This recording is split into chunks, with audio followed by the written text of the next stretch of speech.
¿Alguna vez pensaste que un simple clic podía cambiarte la vida por completo? Así le pasó a Luis, un joven de 27 años que llevaba una rutina monótona en una empresa de contabilidad. Su vida era predecible: trabajar de lunes a viernes, comer frente a la computadora y volver a casa agotado, sin muchas emociones que contar. Nada parecía salirse de lo normal, hasta que un correo inesperado aterrizó en su bandeja de entrada. Luis trabajaba en un área gris dentro de la compañía. No estaba en la parte más importante, ni tenía grandes responsabilidades, pero era lo suficientemente cercano al sistema como para tener acceso a información sensible. Sus días consistían en revisar documentos, organizar archivos y dar soporte a empleados de mayor rango. Siempre lo habían considerado confiable, aunque invisible, y tal vez por eso mismo, aquel correo terminó en su bandeja. Era un mensaje extraño, sin asunto y con un archivo adjunto. Al principio, pensó que era spam, pero lo que llamó su atención fue el remitente, una dirección interna de la empresa, proveniente del área financiera. Eso ya lo hacía demasiado serio como para ignorarlo. Durante unos segundos,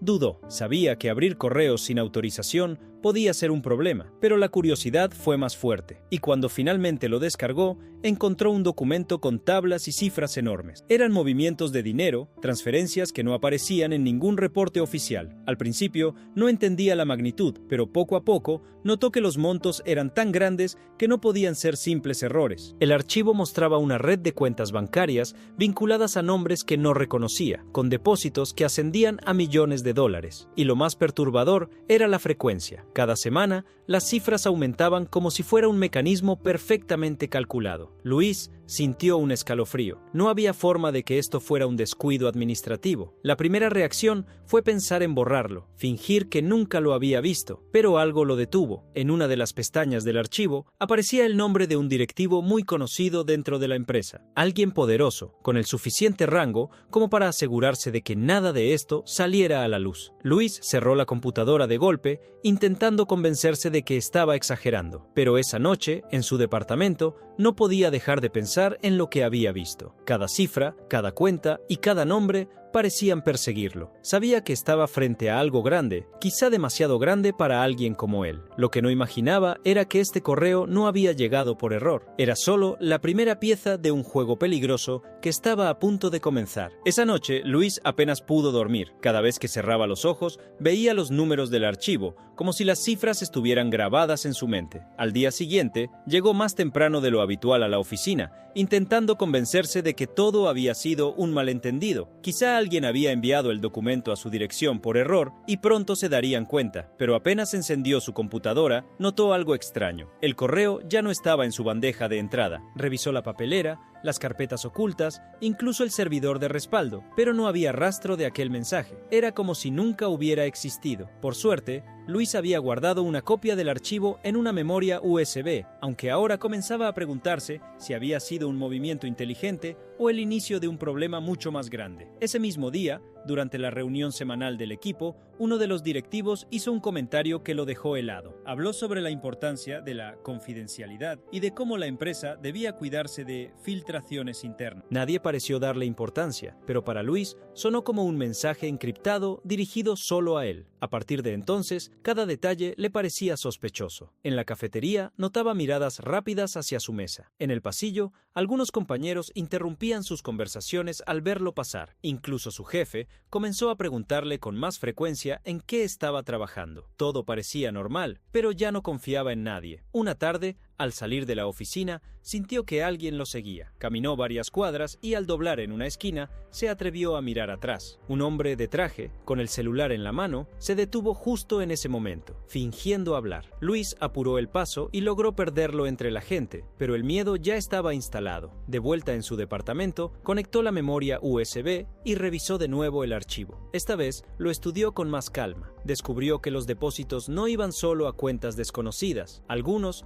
terminaban en fundaciones aparentemente legítimas, con nombres que sonaban respetables. Era un fraude perfectamente disfrazado, diseñado para que nadie hiciera preguntas. Luis comprendió que estaba frente a un esquema de lavado de dinero y lo más alarmante era que todo estaba firmado digitalmente por personas con alto rango en la empresa. Ahora tenía dos certezas. Primero, lo que había encontrado era real. Y segundo, si alguien más sabía que él tenía ese archivo, estaba en peligro. La pregunta ya no era qué hacer con la información, sino cuánto tiempo le quedaba antes de que tocaran a su puerta. Luis pasó todo el fin de semana encerrado en su departamento con la memoria USB guardada en el bolsillo como si fuera un salvavidas. No quería soltarla ni un segundo. Cada ruido en el pasillo, cada llamada inesperada, lo hacía saltar del asiento. La paranoia se estaba apoderando de él, pero con un motivo claro. Tenía en sus manos pruebas que podían hundir a directivos millonarios, y ellos probablemente lo sabían. El lunes, antes de entrar a la oficina, decidió tomar una medida desesperada. Buscó en internet cómo realizar una denuncia anónima. Pensó en enviarlo a la prensa, a un medio digital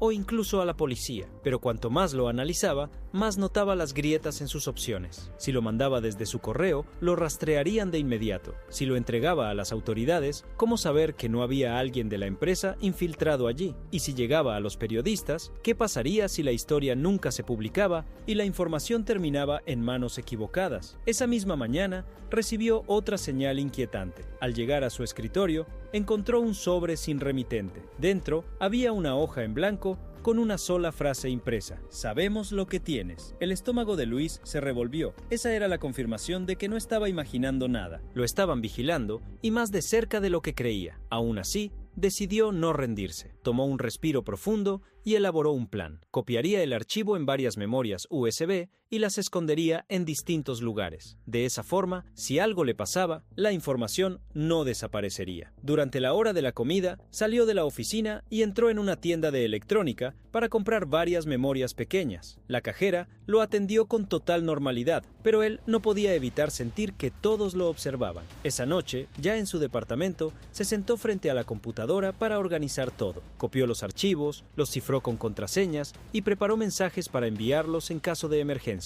No era un experto en tecnología, pero estaba decidido a protegerse de la única manera que conocía, dejando rastros imposibles de borrar. Lo que no sabía era que, mientras se concentraba en la pantalla, alguien lo vigilaba desde afuera de su edificio. Una figura quieta en la oscuridad, observando directamente hacia su ventana. Cuando apagó la computadora y se levantó para descansar, Luis sintió un impulso extraño. Corrió la cortina y por un instante creyó ver una sombra moverse entre los autos estacionados. Su corazón se aceleró, cerró de golpe, bajó todas las persianas y se prometió no volver a asomarse. La paranoia ya no era paranoia, era realidad. Y lo peor de todo era que todavía no tenía claro a quién acudir. El correo que había abierto por curiosidad ya no era un accidente, era una trampa, y Luis había caído directo en el centro de ella. Lo que estaba por descubrir, sin embargo, sería aún más perturbador. La noche siguiente, Luis ya no podía ignorar lo evidente. Lo estaban siguiendo. No sabía quién ni cuántos eran, pero tenía la certeza de que cada movimiento suyo estaba siendo observado. El simple hecho de encender la luz de su sala